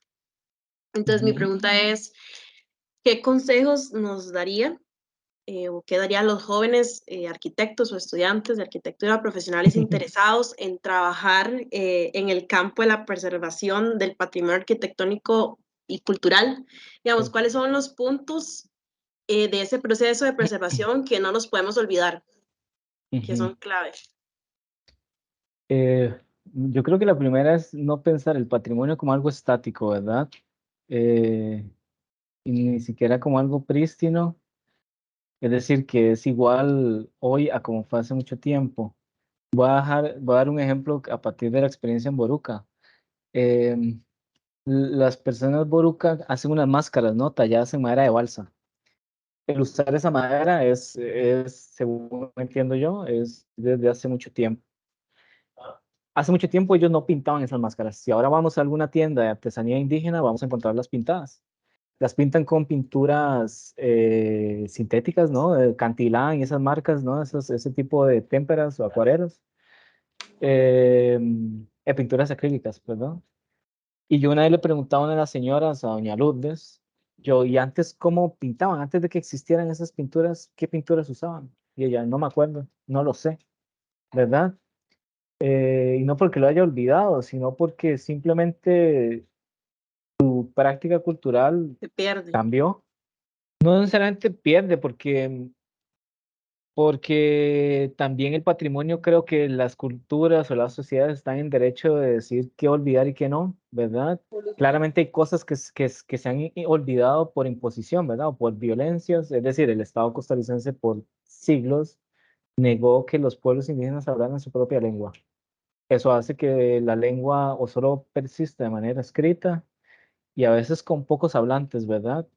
Eh, Queríamos escribir un texto en Boruca con las mujeres de Socagru y ellos nos dijeron, es que nosotros escribimos algunas cosas, pero como para escribir un texto está complicado, ¿verdad? Entonces, ciertamente por eso, por violencia del Estado y también por el racismo de Estado, el racismo sistemático que existe en estas sociedades. Pero algunas cosas están en total libertad de esos pueblos.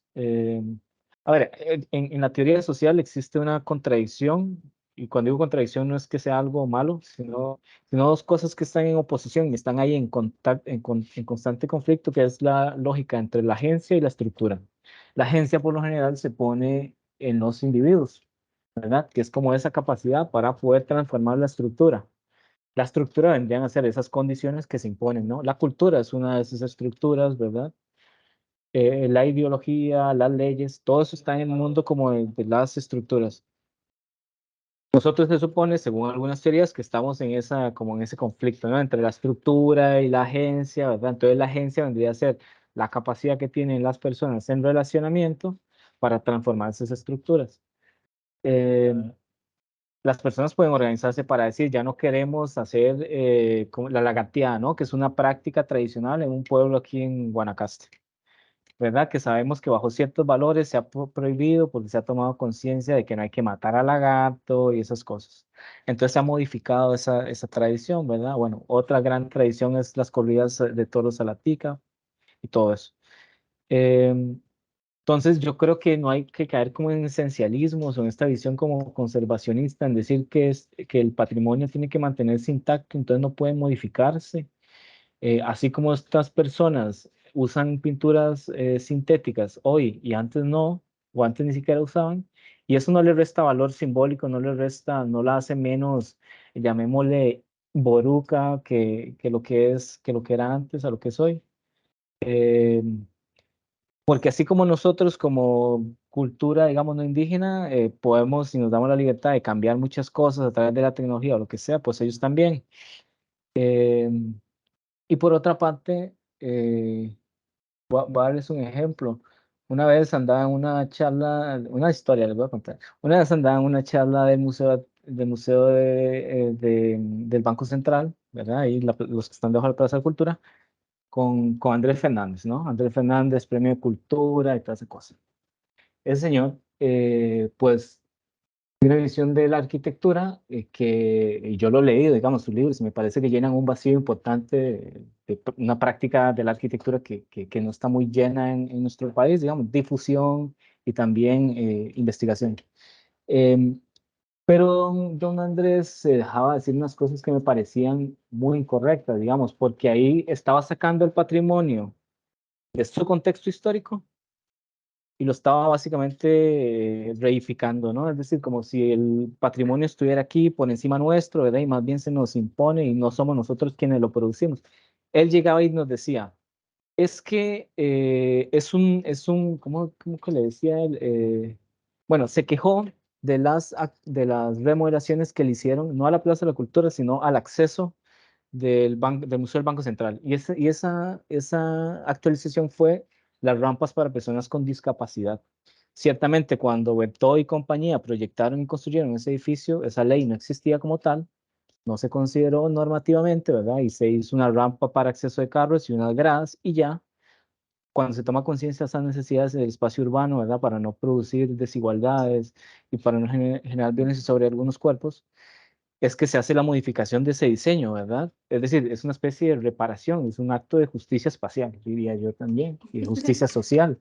Eh, y don Andrés decía, es que esto simplemente hace que sea más feo este edificio y lo echaron a perder. Bueno, es que dijo unas cosas muy, muy feas, o sea, y que no puedo repetir, digamos, se refirió de una manera muy despectiva a las personas con discapacidad.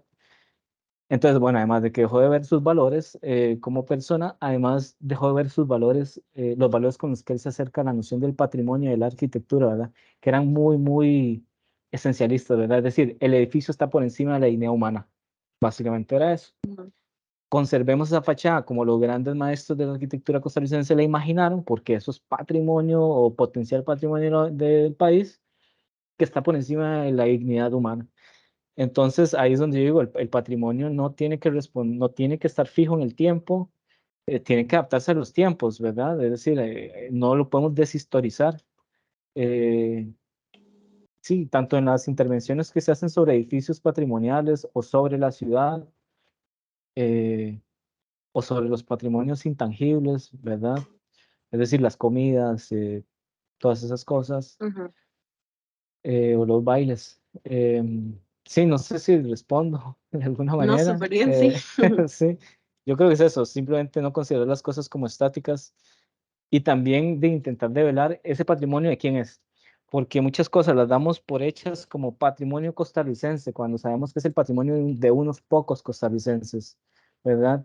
Y que la conservación de ciertas arquitecturas, porque estamos aquí en un contexto de arquitectura, es paradójico que de pronto conservemos unas grandes casas de madera, de burgueses o gente muy adinerada, ¿no? Liberales de la época de inicios del siglo pasado, y que de pronto no conservemos una pequeña casita de adobes, ¿verdad? O de madera, cuando como patrimonio también sintetizan conocimientos, saberes, tecnologías y experiencias que no son menos importantes que las que sintetizan también esas arquitecturas. Ahí el texto que les puedo recomendar, no para pensar bueno, tal vez nos podría permitir pensar algunas dimensiones de la noción del patrimonio, pero nunca hablan de eso. Es una conversación que tienen Jean Baudrillard, un filósofo francés, igual de tiempos de Lefebvre y Guy Debord. Bueno, de hecho, fue estudiante de Lefebvre, fue el tutor doctoral de Jean Baudrillard. Hay un texto que se llama es un textito muy pequeño que se llama Filosofía y Arquitectura, Objetos Singulares. Y es una conversación entre Jean Baudrillard y Jean Nouvel, ¿no? El francés, premio Pritzker.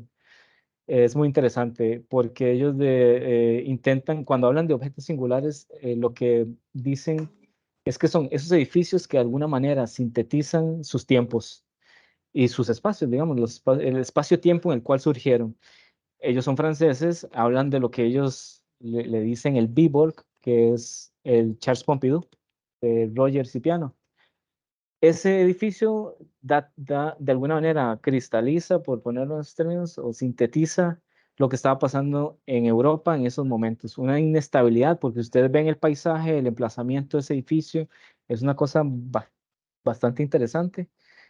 Y otro ejemplo es la Torre Eiffel, ¿verdad? Que sintetiza toda la lógica de la revolución industrial en Francia.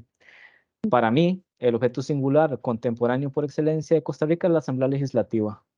Sintetiza no solo una crisis del ejercicio profesional en la arquitectura, digamos, para poder traducir en objetos, digamos, en estéticas y en discursos, un descontento, pero también de todo el imaginario que existe alrededor de la política, ¿no? Y yo creo que Salinas, para mí es un buen edificio en esos términos, no en otros términos, logró sintetizar muy bien eso, es decir, lo que realmente significa la política para muchas personas en Costa Rica. Es esa caja cerrada, abierta hacia adentro, en fin, ¿no? Eh, bueno, ese es el texto que les recomiendo. Y como que refleje tal vez lo que pasa en este tiempo. Ujú. Sí. Bueno, Imagínate que las muchísimas gracias. ciudades, ay, perdón, No, no, imagínate que las tranquilo. ciudades europeas medievales se mantuvieran en las mismas condiciones que estaban en el medioevo, digamos, sin alcantarillado, sin Sí, no. electricidad. Evidentemente el patrimonio material y inmaterial tiene que adaptarse a lo que las sociedades del momento necesiten. Eso no significa que haya que ir en dirección de la masa, ¿verdad? Porque no necesariamente todo lo que la masa quiera o necesite es es lo correcto, sino que también hay que ser críticos en ese sentido. Es decir, hay cosas a las que sí habrá que resistir, y no porque uno sea conservador en términos ideológicos, ¿verdad? Como que piense que el pasado por pasado es mejor, eh, sino porque las transformaciones pueden ser son muchísimas, ¿no? Entonces de pronto ese pasado puede devenir no de la forma que ahorita a algunos le interese, sino podría devenir en otras formas, ¿no? Ya, Ujú. es, Sí, más bien que se pierda ese patrimonio de ajá. tanto que se transforma. Y hay cosas que yo creo que sí deberíamos destruir, y aquí yo ya me dejo, digamos, como poner a relucir como cuestiones ideológicas y políticas mías. Yo creo que con muy justa razón, y este es un acto que también creo que es de justicia espacial y social, o socioespacial, es derribar una serie de monumentos que están en nuestras ciudades que simplemente enaltecen violencias que justifican la acumulación originaria, el esclavismo, ¿verdad? Atentar contra la vida humana. Es decir, hay muchos que han problematizado sobre la estatua de León Cortés, ¿verdad? Al final de Paseo Colón. León Cortés, que era de alguna manera afín a los intereses del Tercer Reich. Eh, a como hay estatuas de Cristóbal Colón y otros colonizadores. Es un debate que hay y yo estoy muy de acuerdo en que un acto de justicia y de reparación es remover esas cosas, lo cual no significa que tengamos que destruirlas, quemarlas, botarlas. Pueden estar en otros espacios, no, de pronto no tienen que estar en el espacio público, ¿verdad? Pueden estar en un museo, pueden estar en el lobby de la Caja Costarricense de Seguro Social, pueden estar en algún otro lugar que también sea de acceso público, pero creo que no tienen que hacer vida en ese espacio en donde, ¿verdad? Como que estar siempre a la vista y yo recordando que ese de alguna manera ejerció violencia sobre mis antepasados. Pero bueno, todo ese debate creo que también está muy relacionado con lo que proponía Luis hace unas semanas, ¿verdad? Del espacio público como ideología, ¿verdad? Y un espacio para el conflicto. Ok, muchas Ya. gracias. Con gusto. ¿Alguien más? Tal vez de algún otro de los equipos.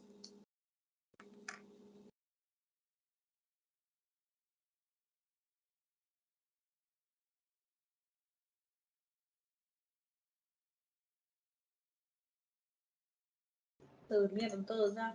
Tal vez en Sí. términos de agencia y dispositivo les puede ser más Ujú. común, siéntanse libres. Sí, o sea, como poner, a ver, Alejandro, sucede que también llevas la discusión y por eso la invitación la llevas a una profundidad necesaria, ¿sí? Ah, Pero ok. en todo caso, quisiera también como transmitir a los estudiantes que podemos hablar acá en los términos que nos sea, digamos, más adecuado para poder conversar, porque al final la invitación es a eso, a conversar. Sí, yo a veces me voy de right, dirían, un poco con los conceptos, pero eso no quiere decir que... A ver, es otro tema importante, ¿no? Los conceptos no son no son cajas vacías en las cuales vamos llenando de fenómenos de la realidad. Es decir, me interesa la gentrificación, entonces Ruth Glass dijo que la gentrificación es eso, o Neil Smith dijo que la gentrificación es tal cosa, entonces yo voy ahí con mi caja y digo, ah, esto es Nosara, gentrificación, ah, San José, gentrificación, y las voy metiendo. No, la gentrificación es simple, perdón, los conceptos son medios para interpretar la realidad, ¿no? Entonces... por eso, cuando yo les hablaba de territorio, les decía que para otras cosas me gustan otras definiciones o otras conceptualizaciones del territorio. Por ejemplo, y pensando en latinoamericanos, eh, este geógrafo brasileño, ya se me olvidó, es Dos Santos, eh, es un geógrafo, además de que él es negro, entonces reivindica una serie de condiciones y situaciones que de pronto no están presentes en los pensamientos de otros autores. Eso a mí me interesa mucho para pensar el territorio en otras escalas y de otras dinámicas, ¿no? Desde la que les presenté, me parecía que la de Escobar era bastante más útil, porque además ahí se pone en evidencia algo, que es que Escobar está situando ese concepto como tal en una población específica, que es la afrocolombiana. Yo estoy tomando prestado ese concepto porque para mí me parece que tiene utilidad para interpretar la realidad boruca, eh, pero no quiero decir que son la misma realidad, ¿verdad? Simplemente es un medio de interpretación, es algo que me ayuda a pensar, no me limitan el pensamiento, sino que me aportan algo. Es decir, yo a partir de eso pudiese crear un concepto nuevo de territorio, adecuado a la realidad boruca específica, o no sé, la realidad de San José o la que me interese analizar en el momento.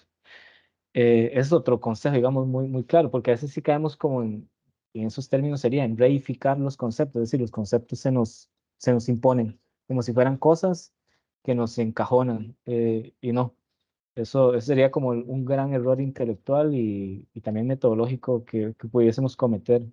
Entonces, el patrimonio, por ejemplo, a propósito de la pregunta que hacían, hay muchos en definiciones de patrimonio, ¿verdad? François Choay, que es una arquitecta historiadora francesa muy buena, que ha ahondado mucho en ese tema, seguramente dará pistas para pensar el patrimonio en Europa, ¿verdad? Pero ¿cómo pensar entonces el patrimonio en Latinoamérica? Si es un patrimonio que además refleja valores del norte global y refleja valores de otras poblaciones que están privilegiadas y a veces nos interesa reivindicar el patrimonio de las poblaciones que están subrepresentadas o que están invisibilizadas, ¿verdad? Ese tipo de cosas. Hay un concepto del que yo hablaba en el texto, que es el de profanaciones, también es de Giorgio Agamben. Cuando Giorgio Agamben habla de profanar, eso lo traduce como decir volver a hacer común la profanación. O sea, quitémosle todo a lo religioso, la noción de profanación, perdón, de profanar y de sacralizar, ¿verdad? La sacralización nos separa la realidad en dos, en este caso, en algunos seres superiores y otros seres inferiores, el ser humano y Dios en el caso de la religión católica.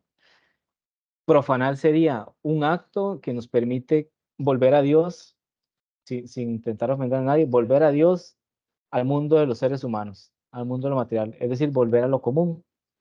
Eh, los conceptos tienen que pasar también por procesos de profanación muchas veces, porque hay algunos que se nos han impuesto. El derecho a la ciudad es un concepto que a veces se nos impone porque ya han instituciones como ONU Habitat, como el Banco Mundial, como el BID, como el BCI, o sea, estos organismos multilaterales hacen uso de esos conceptos que en un momento eran muy reivindicativos y muy críticos, porque así lo propuso Lefebvre, y tenían una génesis marxista, es decir, es una crítica al capitalismo y que el Banco Mundial me esté hablando o sea, es que en el Banco Mundial no hay nadie marxista, estoy seguro. Y si los hay, pues no son los más radicales. Entonces, hay como que sospechar, ¿verdad? ¿Cómo que usted me está hablando de eso? Entonces, si me está hablando de eso, seguramente me lo está hablando con otro contenido. Entonces, es el problema cuando reificamos los conceptos, que de pronto no los cuestionamos y nos llegan con contenidos que son muy distintos a los que pudiésemos suponer.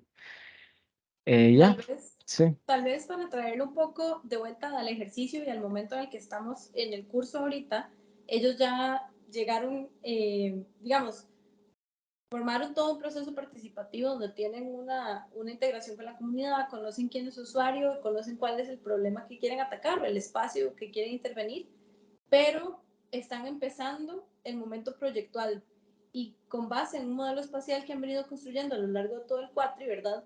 Este tiene que ser como el filtro con el que se tomen las decisiones de diseño que respondan tanto a lo que encontraron de este proceso participativo como, como a la postura teórica, ¿verdad? Desde la cual ellos quieren entender la justicia espacial. Entonces, tal vez más bien le tiro una pregunta a los estudiantes, ¿verdad? Que de todo esto que hemos discutido hoy, los conceptos que hemos ido explorando, todo lo que nos contó Alejandro, ¿qué creen ustedes de lo que escuchamos hoy que les sirve para aplicarlo, ya sea a sus pautas o digamos de forma, no sé, puede ser a sus modelos de justicia espacial de lo que han construido? O también, ¿qué escucharon que ustedes dicen? No me hizo clic, como que no, me pareció muy contrario a lo que nosotros estamos planteando, porque también eso se vale, ¿verdad? Podemos entender estas posturas de formas contrarias también. Quisiera saber cómo sienten ustedes que pueden usar toda la información que obtuvieron hoy para aplicarlo en el momento del proceso en el que estamos en el curso.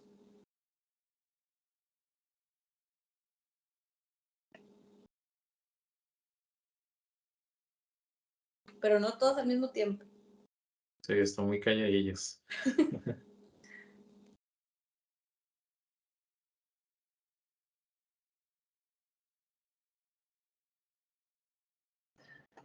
Bueno, tampoco forzar la cosa, ¿cierto? No, no. Ya irán rompiendo el hielo poco a poco, ¿sí? Sí. Eso. Yo Mira, podría yo comentar diría, algo, pues yo nunca me ajá, callo, vos lo sabes. Pero es un último aporte conceptual. A ver, si leen a Neil Brenner este texto que se llama la tesis sobre la urbanización planetaria, Brenner hace un apunte que es más o menos de donde a mí me gusta también situarme. Es decir, tampoco creo que uno tenga que cerrarse a teorías. En ese sentido, por ejemplo, uno diga, bueno, yo me identifico con el constructivismo, que en términos sociológicos serían estas teorías que suponen que la realidad se construye a partir de relaciones entre individuos. Entonces yo soy constructivista en esos términos, entonces no dialogo con autores decoloniales, ni dialogo con marxistas, ni dialogo con liberales, ¿verdad? Ese tipo de esencialismos yo creo que también son nocivos o encajonarse así. En Smith justamente le hace un apunte sobre dos tradiciones que son las con las que yo me identifico, al menos que me han sido de utilidad para pensar algunas cosas. Una que es la tradición marxista, digamos, del urbanismo crítico y demás, Lefebvre, Harvey, Smith, Soja, eh, entre otros, digamos. Y hay otra vertiente más postmoderna que puede entrar en conflicto, digamos, con ese pensamiento, que es la de Bruno Latour, es la de Gilles Deleuze. Si nos vamos hasta el siglo XVII, es la de Spinoza, digamos, de Baruch Spinoza, que es un pensamiento que nos reivindica dimensiones afectivas, nos reivindica experiencias que van más allá de los límites del cuerpo, ¿verdad? Sin caer en lo fenomenológico, sin caer en Sumter y Schultz y estos. eh, Nos reivindica entender la realidad como una suerte de relaciones entre un montón de entes que no son solo humanos, y insisto, para los tiempos actuales, pensar en términos exclusivamente humanos o exclusivamente antropocéntricos, creo yo, es un error. Y entonces ahí les invito a revisar el pensamiento de Deleuze y Guattari, el pensamiento, de pronto Spinoza, pueden leerlo, pero es bien denso, digamos. Pero pueden leer a Deleuze y Guattari, que recogen el pensamiento de Spinoza. Y ahí surge un concepto que también es una forma en que yo en otro momento he hablado de la máquina biótica, que es ensamblaje. Entender, por ejemplo, un modelo, y es que Deleuze y Guattari hablan de agencia y esas cosas. Un ensamblaje vendría a ser una especie de sistema abierto en el cual las cosas se van ensamblando, valga la redundancia, sin negar la introducción o la sustracción de elementos. Es decir, existe un ensamblaje que es comunitario, pero esa comunidad está ensamblada con su ecosistema, con su cultura y una serie de cosas materiales y inmateriales. Cuando ustedes llegan a participar, se unen a ese ensamblaje, ¿verdad? Podrían unirse para bien o podrían unirse para mal, ¿verdad? Es decir, podrían entorpecer procesos o como podrían potenciarlos. Eh, y el dispositivo con el cual ustedes se incorporen, es decir, ese modelo de agencia, también es un actor, ¿verdad? También tiene agencia a partir de las relaciones que ustedes tejen con la comunidad. El dispositivo de alguna manera media, ¿verdad? Bueno, es que ustedes no le llaman dispositivo, perdón, el modelo de participación o modelo de agencia media. Porque si ese modelo está en un lenguaje que de pronto, es que no sé si es un instrumento que ustedes trabajan con ellos o es meramente algo intelectual o estás muteada. Ajá. Sí, te estaba Ajá. contestando mute. Es como una reflexión que se hace a lo largo de todo el curso donde ellos van Ah, ok. construyendo con base en una postura teórica y diferentes lecturas que los informan de esto, cuál es la visión que ellos quieren, o sea, qué quieren entender ellos como justicia espacial, con base en qué autores y Ah, cómo ok. aplican esos principios y esas pautas que escogen a los diseños que desarrollan, ¿verdad? Ujú. Entonces, Ah, ya, pues, ya. un poco de eso se Termina trata. siendo instrumento. Sí, Ah, Ujú. ok. Ya, porque sí, porque si el instrumento, por ejemplo, es un mapa, digamos, vamos a cartografiar. La cartografía es la técnica, ¿no? El método sería más o menos etnográfico, y el mapa vendría a ser el instrumento con el cual ustedes abordan esa técnica y ese método. Si llegamos a una comunidad y absolutamente nadie sabe leer mapas, evidentemente el modelo de agencia no está sirviendo o entorpece las relaciones porque la gente no sabe interpretar esas abstracciones, o bien ustedes tienen que incluir en su modelo, pues, educar, enseñar cómo se debe leer un mapa, ¿verdad? Y ahí es cuando de pronto uno más bien pone en crisis el mapa, habla de cartografías, entonces produce sus propios mapas y ya no está asociado a convenciones geográficas propias del pensamiento del Estado, ¿verdad? Que es estas planimetrías hechas por geógrafos o cartógrafos.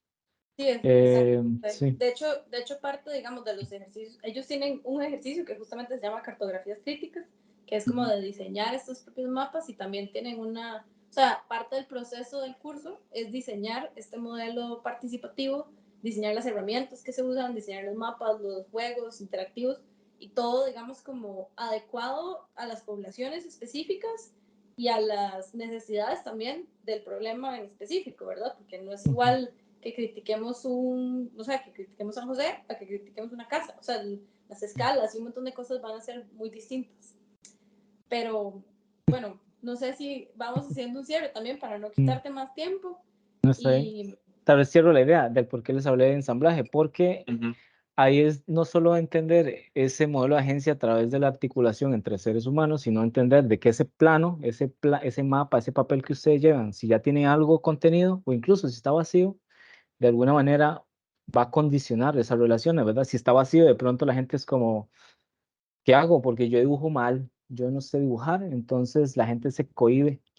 O de pronto los hombres le dicen a las mujeres que dibujen, ¿verdad? O ponen a los niños a dibujar y le dan instrucciones, ¿verdad?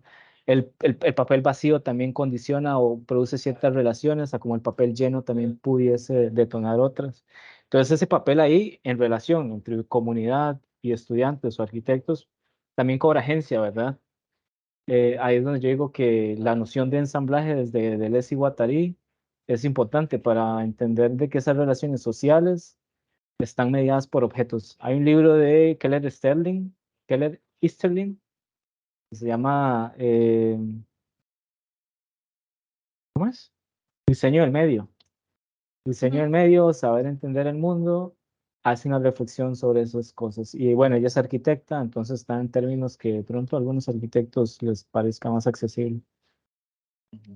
Sí, no, buenísimo. Yo creo que, bueno, aquí nos ha dado una cantidad enorme de bibliografía que ya podemos ir a revisar. Nos ha hecho cuestionarnos nuestros códigos de valores y también el código de Uf, valores en el cual nosotros estamos. Entonces, no, creo que, buenísimo. Creo que, por ahorita, o sea, la conversación creo que da para más, pero tampoco queremos quitarle tanto tiempo a usted. Entonces... Nada, más bien agradecerle, totalmente invitado, si nos puede pasar esas bibliografías, excelente. seguro. Y si no, nos mantenemos en contacto, ya aquí para ir cerrando también la grabación. Está bien, Entonces, un gusto, no, pero muchísimas gracias, en serio, lo disfrutamos un Gracias, montón. Alejo. pura vida. Un gusto como siempre, Mae. Todo en esto.